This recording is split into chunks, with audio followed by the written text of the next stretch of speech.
Donc moi, je vérifie que ma longe soit bien tenue correctement. Je regarde que la jument marche naturellement, qu'elle ne soit pas boiteuse. Là, je peux constater que la jument marche calmement. Elle a un pas régulier à 4 temps, donc elle a un très bon pas. Et là, par exemple, je peux lui demander, au lieu de rester sur la piste, c'est de faire des petits cercles une fois de temps en temps.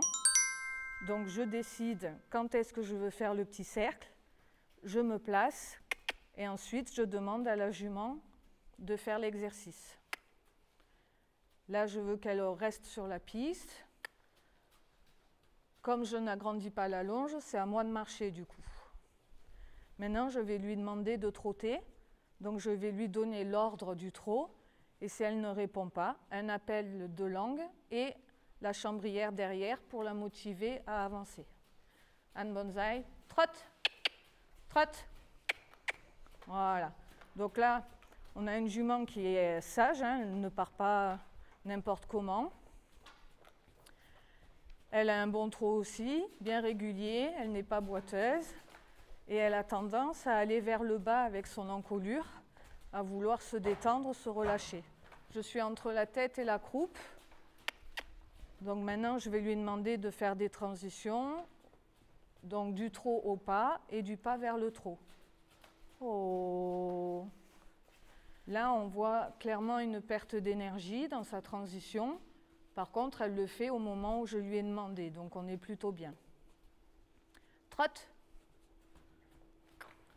Donc avec ma main gauche, elle est assez écartée pour lui indiquer la direction. Après, moi, je dois essayer de ne pas l'assister dans son travail, c'est-à-dire pour la maintenir en avant, je ne dois pas utiliser tout le temps ma chambrière. Elle fait son travail, je fais le mien. Oh. Donc pour l'aider un peu, des fois, je m'arrête de marcher. Oh. Donc si elle s'arrête, ce n'est pas grave. On sait qu'à distance, on peut lui redemander de se remettre sur le cercle en bougeant les épaules comme on a fait en début de séance. Trotte.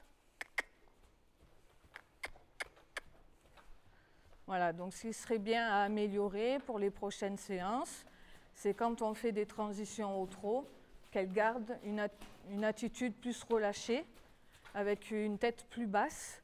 Là, elle a eu tendance à relever la tête. Donc ce qui n'est pas grave. Oh. Donc si la jument ne veut pas passer à l'allure inférieure, je n'hésite pas à raccourcir mon cercle. Trotte. Très bien. OK. Donc là maintenant, je vais pouvoir agrandir un peu le cercle. Voilà, ce qu'il y a de bien, c'est de ne pas faire des cercles trop petits parce que ça fatigue beaucoup les articulations. Donc il vaut mieux travailler sur des cercles quand même assez larges. Mais le travail sur des cercles plus petits permet d'être plus précis et de mettre le cheval plus à l'effort. Donc c'est une jument qui a plutôt un bon équilibre et c'est une jument qui a beaucoup de force. Et vous allez voir quand elle fait des transitions, vous allez voir les fesses un petit peu descendre. Oh. Donc ça c'est très bien, c'est signe d'équilibre de la jument. Et ça veut dire aussi qu'elle est prête à repartir dans le mouvement en avant.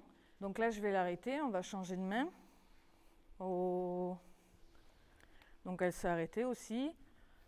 N'hésite pas à la gratter. Voilà, c'est agréable.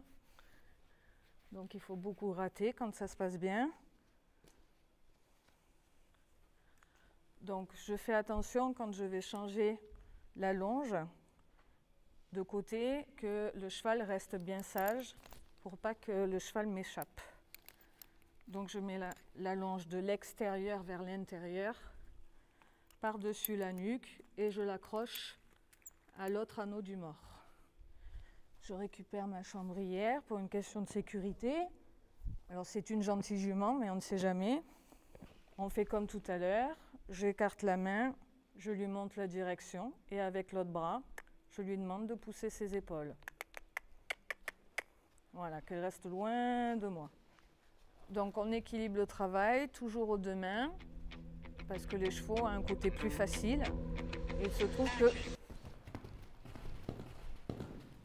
Voilà, donc ça arrive très souvent avec les jeunes chevaux. On ne panique pas, on recommence. Voilà. Donc normalement, l'aire de travail doit être fermée.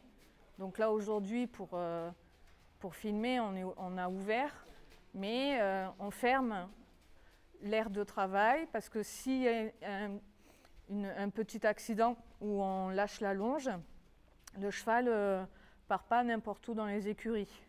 Quand elle a peur de quelque chose, on prend son temps, on lui laisse le temps de regarder ce qu'il se passe. Et quand elle réagit bien, on doit être confortable pour la jument. Et quand elle donne de mauvaises réponses, comme par exemple prendre la fuite, partir ou nous écraser, nous on est là pour corriger le comportement et lui donner un inconfort quand ce n'est pas la bonne réponse. Par exemple, si elle recule, moi je vais tirer sur la longe. Et dès qu'elle va avancer, je vais arrêter de tirer sur la longe.